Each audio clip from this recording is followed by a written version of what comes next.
All right, 82 Honda Goldwing Aspencade. I've done all kinds of stuff to this bike. It's had the engine removed and the frame wire wheeled and repainted with Summit single stage black. The wheels have both been painted with the same and sandblasted and painted. The engine has been repainted with like a VHT paint that I'll never use again. The original exhaust I cut off and welded that on and wrapped it because the paint was kind of peeling, but all the hoses have gone through, all the cables have been replaced. The wiring system, I kind of got rid of some redundant wires that went to like the auto canceling turn signals because it doesn't have that anymore. There was something wrong with the switch and it was just easier to replace it with a non self-canceling one. It's got shocks on it from a Harley Davidson. I don't remember which one, but they are lower than the stock ones. The front springs have been replaced with progressive springs. It used to have an air ride system in it, but I totally removed that. You can still put air in the forks by putting air in here with the regular standard air chuck, but the time when I did that before, when I still had the air compressor on it, it leaked out of the front forks, but that was when I had a different set of forks on and they were pretty rusty. These, I don't see any leaks in these since I've replaced that, so you probably could put air in that, but I never have had the reason to do that. It runs pretty good. I've went through the carburetors and rebuilt them. The LEDs in it, most of the LEDs or most of the lights are LEDs, except for these turn signals up here. They are still incandescents, and the headlight is still an incandescent. It takes an H4 bulb, so you can just replace that with the LED bulb if someone feels inclined. All the brakes have been rebuilt. The master cylinders have been, calipers have been rebuilt. The hoses are new. All the hoses back there. The master cylinder on that side has been rebuilt. This is from an 81 or an 83 Goldwing. I can't remember which one it is, but if you bought the one for the 82, it will not fit the rebuild kit. It's a different size. It works just fine. It just, when I got the bike, it did not come with that. These handlebars are not stock. I still have the stock handlebars that's going to go with the bike. All the parts that I have for the bike can go with it if need be. I got the original seat. The original seat is right there. It's a little bulky for what I like. The saddlebags, I still have the hard saddlebags. All the brackets and stuff like that put those on, I still have them. I relocated the turn signals back here. It's got a turn signal, custom fender for one, and a turn signal, a brake light from a Honda Grom on it, so it's really bright. It's not one of those cheap eBay crap things. Yeah, I lowered it. It's a little bit hard to get it on the center stand. I ended up shortening the kickstand, but I never did shorten the center stand. The tank has been gone through. I bought a new sending unit for it.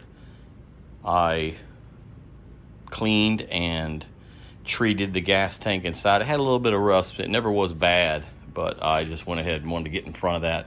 The petcock there is brand new, rebuilt on that. The coil in there is off of like a Dodge car. I can't remember which one it is because that's a common modification that people do to these things so they can run more hot coil in it and it runs a better spark. I was having problems with the spark dropping in and out. This used to have a radio inside of it, a marine radio, but I took that out. It used to have a pocket in here. I cut that out to clear the the radio. But this is just a snap cover. It's not really ever meant to be a weatherproof cover. The cigarette lighter, it's not hooked up. The speakers probably sounded great back in the 80s when this thing was new, but they sound like crap now. It's got like a little amplifier in it. You could run an auxiliary cord to it, but to be honest, it doesn't work that well. I cut the windshield down on it. You could easily put it back up. I tried to modify this bike with the intent of, if anybody ever wanted to put it back to stock, that they could do that. It's got a new clutch in it. The clutch was dragging when I got it. When I got it, the suspension was completely flattened, like it wouldn't even stay up on its own shocks. Like I said, I took the air compressor, air ride system out of it because anytime I put air in it, it would blow these shocks out. So it was just more of a pain in the butt than it was worth. Oh man, new timing belts. I just adjusted the valves in it like last weekend. I put a clock in here that originally had a clock here that tied into the radio, and I was going to do something with it, but I never got around to doing it. The clock's in here and the battery run down. Let's see if it'll start. I have not cranked this thing today. Let's see. No choke. Let's see if it fires. Yep. Cranks up without even needing the choke. So it's been a pretty cool bike. I've really enjoyed it. It gets like about 35 miles to the gallon. I mean, I don't know, it might get better than that if you don't drive it like I do. But all the gaskets and stuff like that have been replaced inside. It's not gonna run long. I didn't turn the gas on. But anyway, the speedometer, I would recommend replacing this with a non-factory unit. I would replace it with a GPS speedometer. They sell those that are this same size, but this thing it pulsates and it does not read the right speed. It's like got a magnet in there, and I guess over time that magnet wears down or whatever. But all these, even the RPM gauge is cable driven to the motor. It's kind of wild, but the fuel gauge works. The temperature gauge does not. That's why I installed this temperature gauge here. This one does work. It has a fuel gauge over here. Before, my fuel gauge in this was not working, so I placed this one in there. This one will work with the sending unit. If ever any troubles pursue, there is a crack right here.